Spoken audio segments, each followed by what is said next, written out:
বামুটিয়া বিধানসভার ছনমুড়ে স্থিত বামুটিয়ার প্রাক্তন বিধায়ক কৃষ্ণধন দাসের বাসভবনে বিজয়ার শুভেচ্ছা বিনিময় কর্মসূচি অনুষ্ঠিত হয়েছে মঙ্গলবার।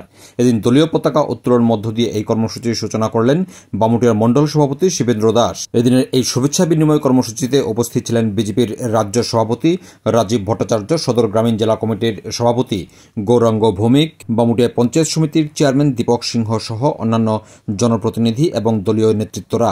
এদিনে এই সভাকে কেন্দ্র করে সাংগঠনিক বিভিন্ন বিষয় নিয়ে আলোচনা করা হয়েছে। পাশাপাশি দলের রাজ্য সভাপতি রাজীব ভট্টাচার্য দলের সমস্ত অংশের কর্মী এবং জনপ্রতিনিধিদের সাথে এদিন বিজয়া দশমীর শুভেচ্ছা বিনিময় করেছেন। এদিনে এই সভাতে বক্তব্য রেখেছেন প্রাক্তন বিধায়ক কৃষ্ণধন দাস, মণ্ডল সভাপতি শিবেন্দ্র দাস, বিজেপির রাজ্য সভাপতি তথা সাংসদ রাজীব ভট্টাচার্য সহ অন্যান্যরা। এদিন দলীয় কর্মীদের নিজেদের মধ্যে ঐক্য বজায় রেখে প্রত্যেকের প্রতি সহানুভূতির মনোভাব নিয়ে কাজ করার পরামর্শ দিলেন মণ্ডল সভাপতি শিবেন্দ্র দাস। মঙ্গলবার 5:30 নাগাদ অনুষ্ঠিত হয়েছে এই কর্মসূচি। কথাবার্তা বলি, মনের মধ্যে যেন কোনো প্রকারের ইগো না থাকে, ওই দিকগুলো যদি আমরা চলি, মানুষের কথা শুনলেও তাদের অর্ধেক মনোব্যথা কমে যায়। অনেক মানুষ অনেক কথা বলতে আসে, তাদেরকে যদি আমরা মনোযোগ সহকারে ওই বিষয়টা শুনি, তাহলে দেখা যাবে যে অর্ধেকটা বিষয় এখানেই হালকা হয়ে গেছে।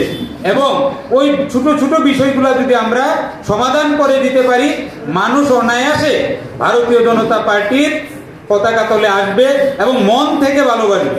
দেখুন, আমরা এই যে আমাদের 23-এর নির্বাচনের আগে আমাদের একটা বড় অনুষ্ঠান ছিল, ঘর ঘর বিজেপি। এখানে প্রত্যেকটা বিধানসভা র্যালি হয়েছিল। বামুটিয়া র্যালিটা সাংঘাতিক ভালো হয়েছিল।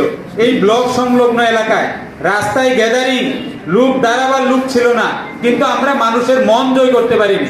মন জয় করতে না পারাতেই আমাদের ভরাডুবি হয়েছে। কাজে আমরা মানুষের মন কিভাবে জয় করতে পারবো সেই দিকে লক্ষ্য রাখতে হবে।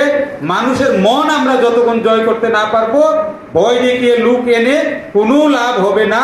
কাজে আমি আশা রাখবো প্রত্যেকে যে যার যার বুথে আমরা বসবাস করি, অন্তত নিজে আগে আমরা যে যতখানি নেতৃত্ব দেই না কেন, বুথের লাস্ট দিন কিন্তু আমরা যে যার যার বুথেই কাজ করতে হবে। কাজেই নিজের বুথটা যদি শক্তিশালী হয়, নিজের বুথ যদি জিতে, তাহলে বিধানসভা অটোমেটিক্যালি জিতে যাবে, সেই বিষয়ে কোনো সংশয় থাকবে না।